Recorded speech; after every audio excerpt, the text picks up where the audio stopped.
ನೋಡಿ ಚಟ್ನಿ ರೆಡಿ ಆಗಿದೆ, paneer kebab ready ಆಗಿದೆ. ನೋಡಿ ಎಷ್ಟೊಂದು ಕ್ರಿಸ್ಪಿ ಆಗಿದೆ ಅಂತ, ಚೆನ್ನಾಗಿ ಫ್ರೈ ಆಗಿದೆ ನೋಡ್ಬೋದು. ಕೋಟಿಂಗ್ ಕೂಡ ತುಂಬಾ ಚೆನ್ನಾಗಿ ನಿಂತಿದೆ. ಇದನ್ನು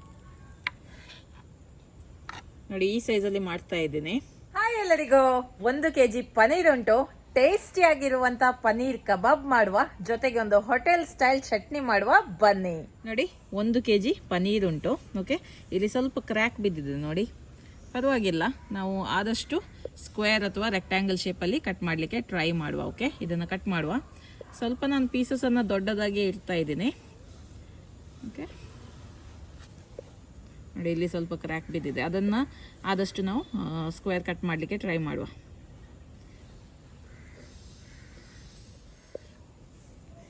ವಾವ್, ಪನೀರ್ ನೋಡಿ ಸೂಪರ್ ಆಗಿದೆ ಅಲ್ವಾ?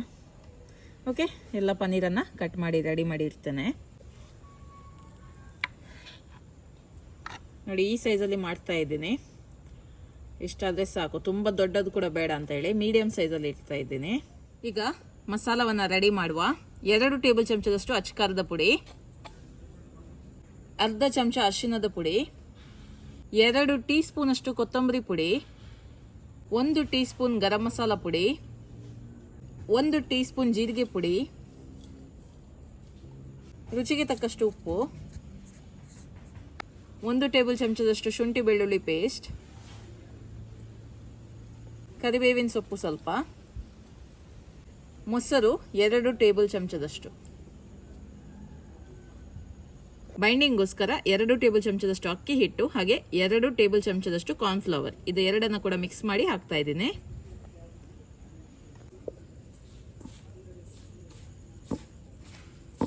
ಸ್ವಲ್ಪ ಸ್ವಲ್ಪ ನೀರನ್ನು ಹಾಕಿ ಮಸಾಲೆಯನ್ನು ರೆಡಿ ಮಾಡುವ. ಪೇಸ್ಟ್ ಮಾಡಿದರೆ ಆಯಿತು.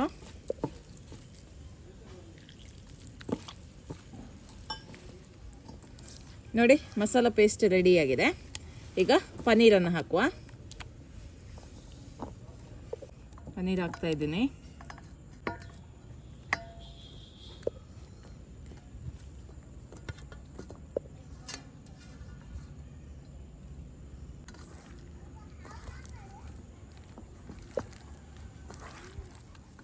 ಒಳ್ಳೆ ರೀತಿಯಲ್ಲಿ ಕೋಟ್ ಮಾಡ್ಕೊಳ್ಳಿ.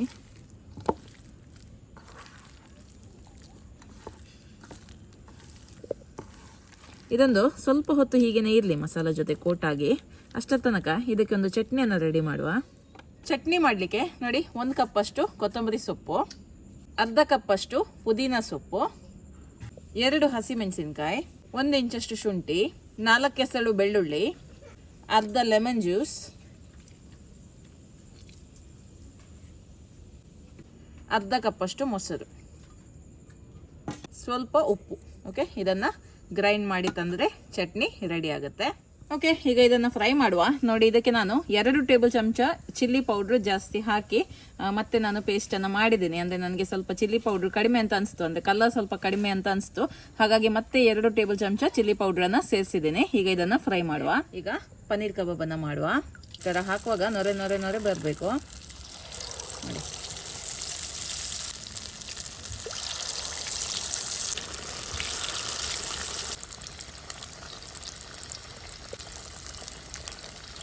ನೋಡಿ ಸುಮಾರು 5 ನಿಮಿಷ ಆಯಿತು. ಇದು ಚೆನ್ನಾಗಿ ಫ್ರೈ ಆಗಿದೆ ನೋಡ್ಬೋದು.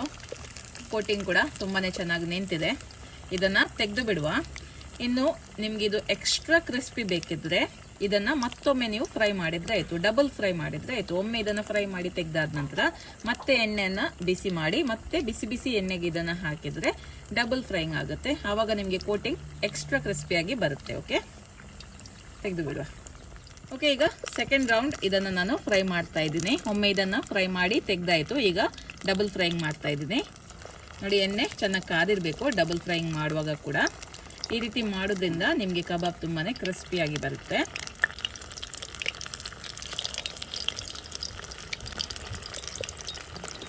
ಓಕೆ, ತೆಗೆದು ಬಿಡುವ.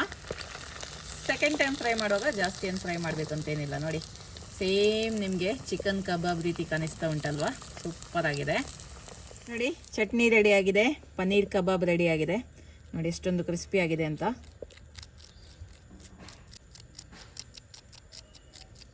ಓಕೆ, ತುಂಬಾ ಕ್ರಿಸ್ಪಿಯಾಗಿದೆ. ಈಗ ಇದನ್ನು ಟೇಸ್ಟ್ ಮಾಡಿ ನೋಡುವ. ನೋಡಿ, ಚಟ್ನಿ ಜೊತೆ ಈ ಥರ ಡಿಪ್ ಮಾಡ್ತಾ ತಿಂತಾ ಇದ್ದರೆ ವಾವ್, ಸೂಪರ್ ಆಗುತ್ತೆ. ಬಾರಿ ಒಂದು ಒಳ್ಳೆ ಚಟ್ನಿ ಇದು. ಟೇಸ್ಟ್ ಮಾಡ್ತಾ ಇದ್ದೀನಿ.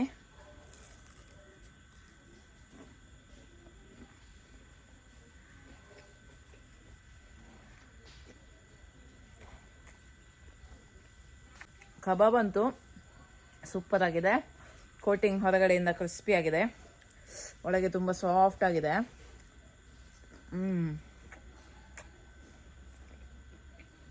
ತುಂಬ ಚೆನ್ನಾಗಿದೆ. ಚಟ್ನಿ ಕೂಡ ಇದಕ್ಕೆ ಒಳ್ಳೆ ಸೂಟ್ ಆಗುತ್ತೆ. ನೀವು ಕೂಡ ಇದೇ ರೀತಿ ಪನ್ನೀರ್ ಕಬಾಬನ್ನು ಟ್ರೈ ಮಾಡಿ ನಿಮ್ಮ ಅಭಿಪ್ರಾಯವನ್ನು ನನಗೆ ತಿಳಿಸಿ. ಓಕೆ, ಬಾಯ್.